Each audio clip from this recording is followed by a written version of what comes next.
sejam muito bem-vindos a mais um vídeo. De novo nesse cenário alternativo, para vocês saberem quando eu estou gravando sozinha.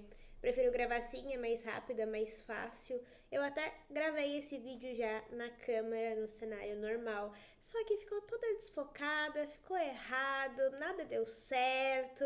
Quando eu comecei o canal eu gravava sozinha, mas aparentemente eu desaprendi a fazer isso, então saibam que de vez em quando eu vou aparecer aqui no cenário diferente, com a câmera com uma qualidade um pouco menor, mas para não deixar vocês ficarem sem vídeo, eu acho que vale a pena eu fazer assim.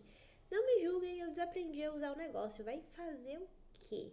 Hoje eu vou resenhar um romance de época aqui no canal. Eu já falei muito sobre livros com essa temática, desse gênero, mas eu nunca resenhei um livro desse aqui, então eu achei que ia ser interessante, porque eu gostei tanto desse livro, eu achei ele tão quentinho no coração que vale a pena ele ter uma resenha específica. Eu acordei tagarela hoje, então eu acordei como todos os dias, falante. Tem 1 milhão de minutos de essa abertura, eu não aguento mais falar, você já não me aguenta, mas vamos pro vídeo.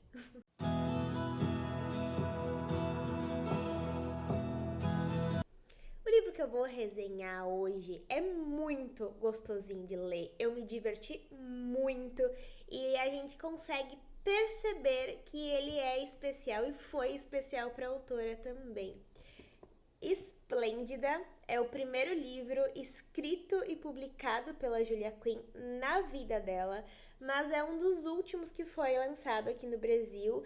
Depois desse livro aqui, eles lançaram o segundo desta trilogia, mas na época que eu comprei só tinha ele lançado ainda, então foi o último lançado no Brasil da autora, mas foi o primeiro publicado por ela na vida inteira. E no correr da história a gente consegue perceber isso. Ela tem uma certa ingenuidade, ela tem uma escrita levinha, é divertido, é gostoso de ler. A gente percebe que a mocinha, ela é muito mais ingênua, é muito mais crua do que as outras, e eu acho que isso traz muita personalidade para a história. Eu acho que faz toda a diferença a mocinha ter sido escrita assim. Emma Dunster é americana, o pai dela possui um estaleiro nos Estados Unidos e a tia dela, irmã do pai, ela é casada com um visconde. A história começa com eles ali nos Estados Unidos, quando o pai dela conta que ela vai passar uma temporada social em Londres, que ela vai debutar ali, e ela não tá muito feliz com essa ideia. Ela não quer isso, ela não pretende se casar em Londres e ficar na Inglaterra. O plano de vida dela é poder administrar os negócios do pai, poder tocar o estaleiro, mesmo sabendo que por ser mulher ela enfrentaria muito mais dificuldades, que o negócio poderia não ser tão próspero quanto é enquanto o pai dela está administrando. Afinal de contas, estamos falando do ano de 1816. A Emma, mesmo muito a contragosto, vai para Londres com os primos. Ela tem uma amizade muito forte com a prima, a Belle, a Lady Arabella, e ela vai para lá convencida por eles a ficar um tempo a mais com eles e certa de que quando terminasse a temporada ela voltaria para os Estados Unidos e seguiria os planos de administrar o estaleiro Dunster. Porém, estamos falando de um romance de época, né? Lógico que ela se apaixona. No dia do baile de debutante dela, na estreia dela na sociedade, para apresentação dela para a sociedade, ela e a Belle resolvem se esconder na cozinha da casa da tia, porque elas não queriam nem saber de ajudar a montar os arranjos de flores. Então, elas se vestem com as roupas dos empregados da casa e vão para a cozinha se esconder. A cozinheira surta com elas, não quer nem saber delas ali, faz um estardalhaço, mas ambas conseguem convencer a cozinheira a deixar elas aí. Quando elas vão fazer as suas tarefas, elas percebem que não tem mais ovos ali na despensa e alguém precisa ir comprar, mas tá todo mundo muito atarefado. Então, depois de muito discutir com a cozinheira, eles conseguem acordar que a Emma vá até a feira comprar ovos, porque ela ainda não tinha sido apresentada, então ninguém conhecia muito bem ela, ninguém ia saber que era ela, enfim.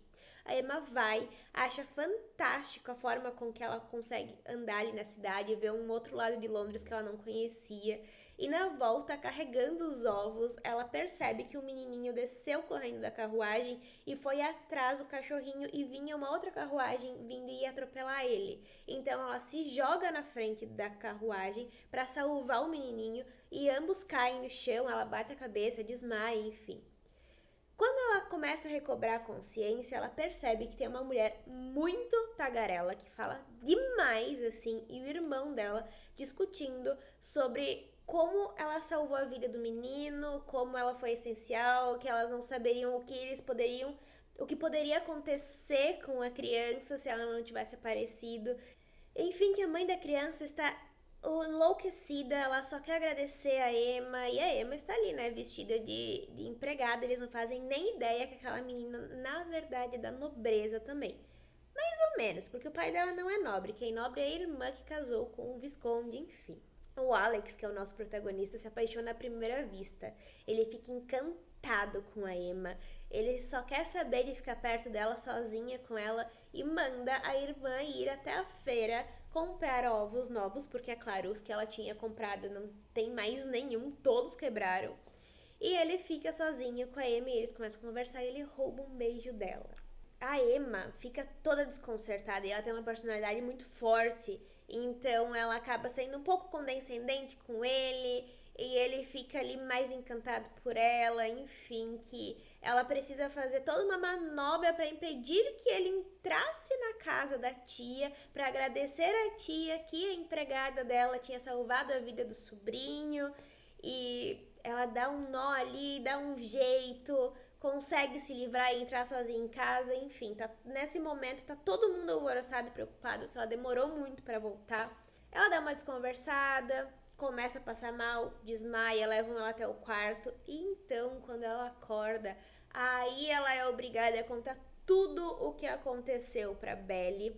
E aí ela começa a ficar um pouco preocupada de que o cavaleiro que salvou ela esteja no baile, descubra, faça o escarcéu com a tia, enfim. Só que a Belle acaba acalmando ela, explica que ele não é muito de aparecer em bailes, que ele é mais reservado, não gosta da vida social de Londres, enfim. E ela acaba esquecendo e vai pro baile. Só que é lógico que o Alex ia pro baile, porque ele estava simplesmente apaixonado por ela, embora ele negasse, embora ele não quisesse nem saber, mas se alguém falasse alguma coisa, ele ia negar veementemente, mas ele estava fascinado pela Emma, porque ela era o que? Uma criatura esplêndida. E a partir desse baile, gente do céu, é só ladeira abaixo. O Alex vai se escondendo para tentar ouvir as conversas dele, porque ele tá enlouquecido, obcecado por ela. Até uma hora que ela vai se deitar, porque ela tá com dor de cabeça, né? Ela bateu a cabeça no acidente e ele entra no quarto dela, simplesmente entra no quarto dela. E aí ela faz o escarcéu com ele, eles começam a trocar farpas, e é muito divertida a dinâmica dos dois, porque ela tem a língua bem afiada e não perde tempo para responder ele. E aí vai começar a se desenvolver uma história muito interessante. A partir desse dia, o Alex começa a frequentar todos os bailes, todos os eventos da temporada de Londres, e as pessoas começam a ficar assim, tem coisa aí. Só que ele fala pra todo mundo que ele não quer casar, que não é pra ele, que ele não gosta das mulheres, que pra ele todas as mulheres são interesseiras e só querem saber do dinheiro e do título dele, afinal de contas ele é um duque. Então, ele tem isso na cabeça e ao mesmo tempo ele está se apaixonando pela Emma, ele quer ficar perto dela e não admite pra si mesmo que gosta dela. Acontecem várias coisas no livro, nesse vai e vem dos dois, nessa trocação de farpas deles, nessa amizade que eles acabam construindo, bem improvável, porque ele quer muito ficar com ela, ele quer muito satisfazer as vontades e desejos dele, mas ele sabe que para isso tem que desonrar ela, ou então ele vai ser obrigado a casar, enfim, que é uma história louquíssima. E a sociedade inteira sabe que ele está cortejando ela, embora ele não tenha se ligado disso ainda. O plot mais virada de chave dessa história acontece quando o primo da Emma adquire uma dívida de jogo e eles precisam dar um jeito de pagar essa dívida, porque o cara para quem ele perdeu deu uma opção para ele. Ou ele paga a nota promissória da venda do jogo, ou ele concede a irmã, a Belle, em casamento. E esse Lorde é simplesmente um boçal. Ele é mal educado, ele está falido, ele acha que ele é melhor que todo mundo, ninguém gosta dele mesmo, ele tem uma fama péssima na sociedade e as pessoas meio que fogem assim. A própria Belle já tinha negado o pedido de casamento deles algumas vezes na temporada social anterior e ele não se conformava com isso, tudo que ele mais queria era casar com ela. Então, a Emma resolve que vai pedir o Alex em casamento, bem contra todos os costumes da sociedade da época, bem do jeito que ela é, impulsiva, ela é uma pessoa única com uma personalidade fantástica e bem diferente do que a gente costuma ver nos livros desse gênero. A gente costuma ver que as mocinhas são todas espirituosas e fora da curva. Essa realmente é ela. Ela é extremamente peculiar e original. Ela é até mais interessante do que a Heloise de Bridgerton, que segue mais ou menos esse mesmo esquema, mas eu gosto mais da Emma, confesso. Quando a Emma chega para pedir o Alex em casamento, ele já tinha decidido que ele ia pedir ela em casamento também. Ele aceita o pedido dela, enfim, só que acontece um negócio ali, ela fala uma coisa errada, ele tem uma atitude precipitada e diz que não vai mais casar com ela, revogou todo o acordo, o que levou ao plano B da Emma, que era roubar a nota promissória da casa do Lorde que estava cobrando o primo dela. Gente, isso tinha tudo pra dar errado. Ai, olha... Eles colocam o plano em prática, o Alex descobre, surta, vai atrás dela, tira ela da casa do Lorde, enfim, faz um escarcéu. E aí o que acontece? Eles se casam. Tem vários acontecimentos e desdobramentos ali, eu estou resumindo, pelo amor de Deus, não é tipo, tirou ali da casa dos outros, eles se casam. Não, não é isso. Acontece um negocinho ali, mas eu não vou contar o que é, então vocês vão ter que ler. No fim da história, eles estavam todo mundo feliz, todo mundo contente, as famílias ali comemorando, todo mundo, uhul, o Alex casou, meu Deus. Só que tava muito cedo, ainda tinha umas 50 páginas de livro pra eu ler, eu fiquei, não é possível, vai acontecer mais alguma coisa, ou eles só vão escrever ali qualquer coisa, não é possível que seja só isso. E não era. Porque...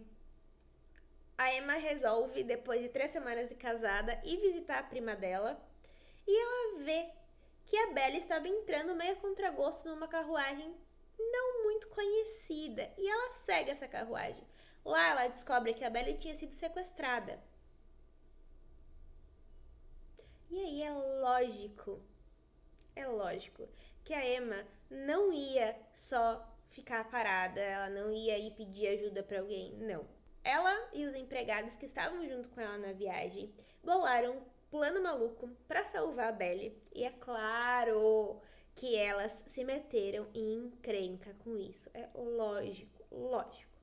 Eu achei essa parte da história muito parecida com algum outro livro da Julia Quinn, que eu não me lembro exatamente qual é, mas também envolve um sequestro mirabolante, as pessoas indo lá fazer um resgate bem maluco, então...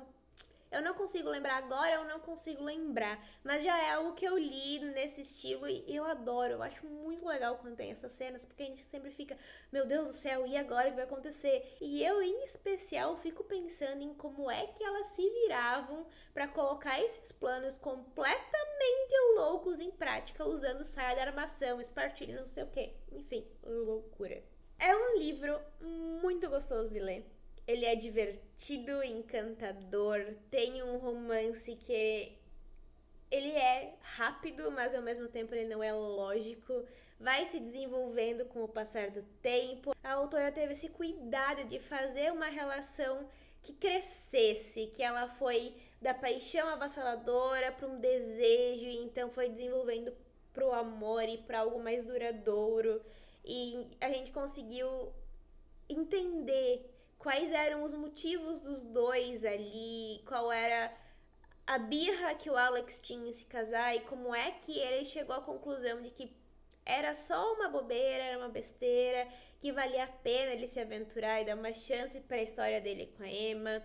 Como a Emma conseguiu entender que não necessariamente ela precisaria abrir mão de todos os planos da vida dela só porque estava se casando. Eu gosto de livros assim, que a gente consegue ver um crescimento e um desenvolvimento tanto do amor, do relacionamento do casal, como de cada um como indivíduo, que eles vão se descobrindo, vão se entendendo e vão percebendo quais são os seus sentimentos e o que está acontecendo com eles ali. Eu acho legal isso quando não é tipo só do nada a pessoa viu a outra e meu Deus, é o amor da minha vida. Não, esse livro teve toda uma questão que cada um dos personagens precisou trabalhar em si mesmo e entender que não necessariamente eles precisariam abrir mão de uma história de amor e de uma felicidade como um casal, como um relacionamento, para continuar com os seus sonhos e com seus outros objetivos. Então eu gosto muito de história assim. É um livro leve, divertido, pra gente pegar e ler numa tarde, no final de semana, que é feito para desconectar o leitor da realidade. É um livro para ser leve, para ser que o leitor não precisa ficar pensando e quebrando a cabeça. É só um livro para distrair, para aquecer o coração. Eu amei ele demais. Eu adoro Julia Quinn. Esse livro dela para mim foi fantástico. Não é o meu preferido, não é o meu casal preferido da autora, mas é um livro que vale a pena. Ele é muito gostosinho. Se você gostou desse vídeo, não se esqueça de deixar o seu joinha. Me ajuda muito a divulgar o canal, a fazer a gente crescer, me motiva a trazer mais coisas. É assim que eu sei que eu estou fazendo um trabalho legal e que vocês estão gostando. Então, se você tem alguma sugestão, pode deixar nos comentários também. Se inscreve para não perder nenhum vídeo aqui do canal. Temos vídeos novos todas as quartas às 18 horas. Um beijo, até semana que vem.